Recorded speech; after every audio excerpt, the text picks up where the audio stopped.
Hello friends, स्वागत है आप सभी का सी विविकल आर्ट्स क्लास में। दोस्तों, आज की इस वीडियो में बात करेंगे भूगोल में कैसे आप जो है अपने पेपर को हल करेंगे, कैसे क्या प्रारूप होती है पेपर हल करने के। बोर्ड ने खुद जारी किया है, कुछ टिप्स दिए हैं बोर्ड के द्वारा, और वही टिप्स मैं आपको बताने वाला हूं कि क्या इसमें बताया गया है। आप इसे अच्छे से पढ़कर अच्छे से अपने आंसर को प्रेजेंट कर सकते हैं। तो देखिए, कुछ सुझाव दिए गए हैं। यहाँ पे पहला पॉइंट बताया गया कि सर्वप्रथम माध्यमिक शिक्षा परिषद की जो आधिकारिक वेबसाइट है upmsp.edu.in, इस पर उपलब्ध मॉडल पेपर इसको भली भांति अध्ययन कर लें आप। ठीक है, अगर नहीं किए हैं तो कर लीजिए, आपको ज्यादा बेनिफिट वहां से मिलेगा। स्वयं की समय सारणी बनाकर काम करें, और समय सारणी बना के अपनी टाइम टेबल बना के काम करेंगे तो ज्यादा बेहतर होगा आप सभी के लिए। प्रत्येक अध्याय, प्रकरण यानी टॉपिक, अवधारणा को पुनरावृत्ति करते समय बिंदु को सूची बना ले और उसको अच्छे से पढ़िए। ठीक है, यहाँ पे ध्यान रखने वाली बात ये है, कुछ बातें और जो इंपॉर्टेंट कही गई मैं आपको बता दे रहा हूँ। प्रश्नों को उत्तर रटे नहीं, उसको समझ कर लिखें। बहुत सारे लोग होते हैं उसको रटते हैं, रटने की जरूरत नहीं है, समझ के उसको पढ़ने की जरूरत है। बताया जाता है कि यहाँ पे देखिए, क्वेश्चन को जो है अधिक प्रभावी बनाने के लिए फ्लो चार्ट का प्रयोग करिए। यहाँ पे देखिए, अच्छे से फ्लो चार्ट को बताया है, समझाया है कि कैसे आप फ्लो चार्ट बनाकर आप बेहतरीन नंबर प्राप्त कर सकते हैं। जैसे यहाँ पे टॉपिक दिया परिवहन के साधन, और इसमें से जो है इस प्रकार से जो है यहाँ पे फ्लो चार्ट बना के इसके 3 पार्ट हैं, स्थल, जल और वायु। फिर इसको भी डिवाइड किया है, इसके 3 पार्ट है स्थल के, फिर इसके बाद जल के 2 पार्ट यहाँ पे दिए गए, वायु के 2 पार्ट यहाँ पे दिया गया है। इस प्रकार से फ्लो चार्ट बना देंगे, इसी पे एग्जामिनर खुश हो जाएगा और यहाँ पे आपको नंबर मिल जाएगा। फिर इसके बाद थोड़ा थोड़ा इसके बारे में लिखिए। इस प्रकार से जब लिखेंगे तो आपको बेहतर नंबर मिलेगा। इन सभी बातों को ध्यान में रखते हुए आप कुछ बिंदुओं को और ध्यान में रखिए, जैसे कि पाठ्य पुस्तकों का अध्ययन करते समय प्रत्येक अध्याय के विभिन्न पृष्ठों पर जो बॉक्स दिए रहते हैं, उन बॉक्सों का विषय वस्तु का अध्ययन अवश्य कर ले। यानी जो बॉक्स में कोई चार्ट में कुछ दिया गया है, आप जब भी क्वेश्चन पढ़िए, किताब पढ़िए, तो आप उसको अच्छे से पहले देख लीजिए कि क्या उसमें बताया गया है। वहां से क्वेश्चन आपके पुटअप होते हैं, यानी पूछे जाते हैं। अगला पॉइंट इसमें कह रहा है कि प्रत्येक अध्याय, प्रकरण यानी टॉपिक की बात हो रही है, अवधारणा को पुनरावृत्ति करें। पुनरावृत्ति मतलब कि बार बार दोहराते हैं, रिवाइज करते रहें। रिवाइज करते समय उसके मुख्य बिंदु को अभ्यास पुस्तिका में नोट करते चलें, जिससे परीक्षा के समय उन्हें आसानी से दोहराया जा सके। जब आप अपने नोट्स, क्वेश्चन बैंक, किताब पढ़ें तो आप जो मेन पॉइंट है उसको हाईलाइट कर लीजिए। ठीक है, जब हाईलाइट कर लेंगे तो जब दोबारा उसे पढ़ेंगे तो नजर वहीं हाईलाइट पे ही जाएगा, फिर आपको आसानी होगी रिवाइज करने में। ठीक है, ये बात ध्यान रखिएगा।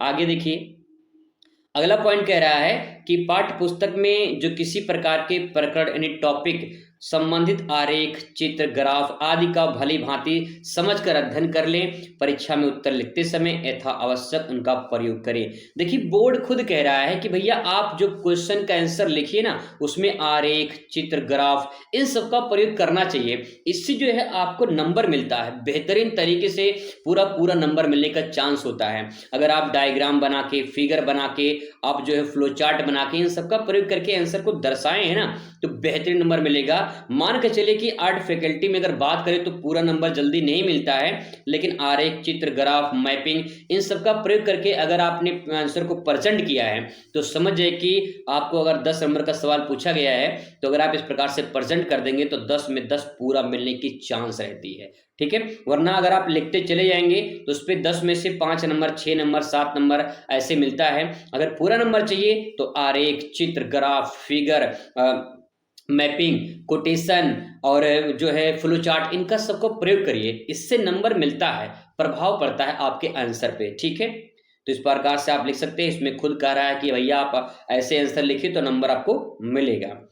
इतिहास जो विषय के अंतर्गत ऐतिहासिक जो घटनाएं होती हैं वो पूछी जाती हैं, उसके मुख्य बिंदुओं को क्रमबद्ध रूप से नोट करते हुए अभ्यास करिए। जो डेट दिए रहते हैं उनको डेट को पढ़िए, समझिए, इस प्रकार से अभ्यास करिए। ठीक है, अर्थशास्त्र, भूगोल के विषय में आंकड़ों को ध्यानपूर्वक अध्ययन करिए। कुछ उसमें आंकड़े दिए रहते हैं, उनको ध्यान रखिए और प्रश्नों के उत्तर देते समय यथार्थ उनका प्रयोग करिए।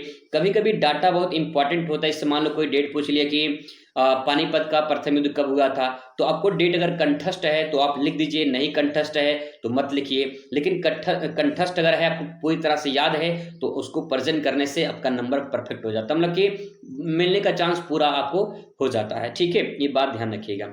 आगे बात करें इतिहास भूगोल के विषय में निर्धारित मानचित्र संबंधी जो कार्य आते हैं उनको अधिक से अधिक अभ्यास करिए। मानचित्र के क्वेश्चन आते हैं, आप उनको प्रैक्टिस कर लीजिए, अच्छे से समझ जाइए कि कैसे मानचित्र भरा जाता है। मैंने अपने कई वीडियो में बताया कि कैसे मानचित्र भरते हैं, ट्रिक से बताया है कि कैसे मानचित्र सही तरीके से जेन्युइन तरीके से भर सकते हैं, तो आप उन्हें प्रैक्टिस करिए, ठीक है।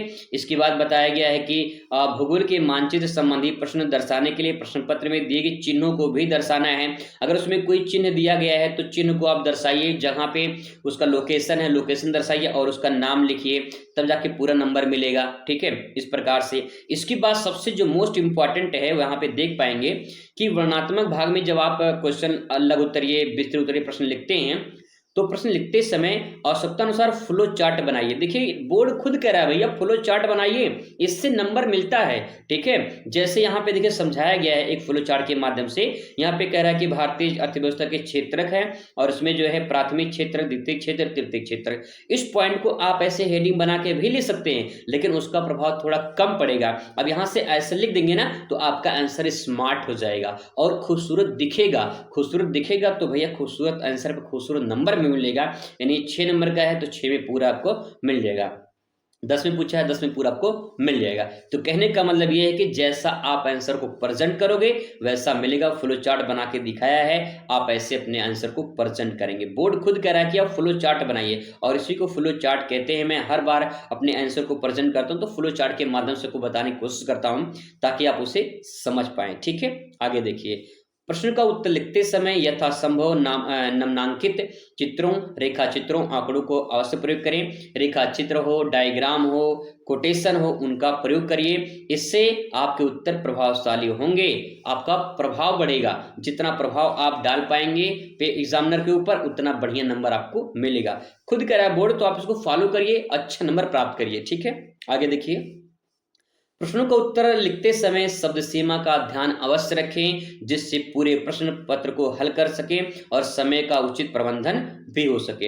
अब ध्यान रखिएगा, बहुत सारे ऐसे लोग हैं जो लिखते हैं लेकिन समय से लिख नहीं पाते हैं, पूरा क्वेश्चन उसमें हो नहीं पाता है, क्वेश्चन छूट जाता है। तो इन बातों को ध्यान रखिए। टाइम मैनेजमेंट मैंने बताया था अपने पिछली वीडियो में कि कैसे टाइम मैनेजमेंट करनी है और कैसे आपको जो है पेपर समय से जो है आपको सॉल्व करनी है। तो आप पूरा बढ़िया से मेहनत करिए, तैयारी करिए, बहुत ही शानदार पेपर आपका होगा। प्रश्न पत्र में जो अपेक्षा की गई है उसका उत्तर लिखिए, जो पूछा गया है उससे रिलेटेड आप लिखिए, कुछ ना कुछ आपको नंबर जरूर मिलेगा। तो दोस्तों ये कुछ टिप्स थे जिसको आपको ध्यान में रखना है।